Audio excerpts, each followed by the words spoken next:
இந்த பன்னீர் ரோஸ்ட் செஞ்சு சாப்பிட்டு பாருங்கள். உங்கள் மனசு மட்டும் எப்படி ரோஸ்ட் ஆகுதுன்னு பாருங்கள் ஒரே சந்தோஷத்தில். கடாயில் 2 டேபிள் ஸ்பூன் எண்ணெய் ஊற்றிக்கலாம். பட்டை, கிராம்பு, பிரிஞ்சி இலை சேர்த்துக்கலாம்.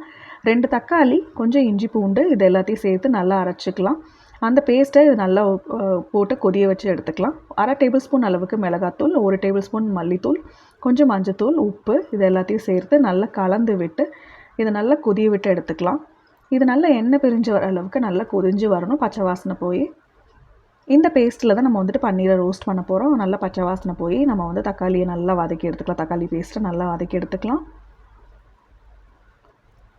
இது நல்லா வதங்கினதும் நல்லா சுருளை வதக்கி வச்சுக்கணும். அதுக்கப்புறம் நம்ம பன்னீர் க்யூப்ஸை இதோட சேர்த்துட்டு தட்டு போட்டு மூடி வச்சு ஒரு நல்லா கலந்து விட்டு ஒரு 5 நிமிஷம் நல்லா இதை வந்து ட்ரை ரோஸ்ட் ஆகிற அளவுக்கு பண்ணிக்கணும்.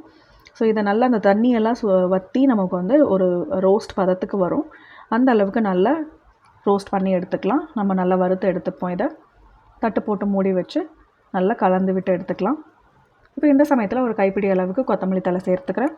இதையும் நல்லா கலந்து விட்டுட்டு இன்னும் ஒரு 5 நிமிஷம் தட்டு போட்டு மூடி வச்சு நீங்கள் நல்லா ரோஸ்ட் பண்ணி எடுத்தீங்க அப்படின்னா ரொம்ப அருமையாக இருக்கும். செஞ்சு சாப்பிடுங்க.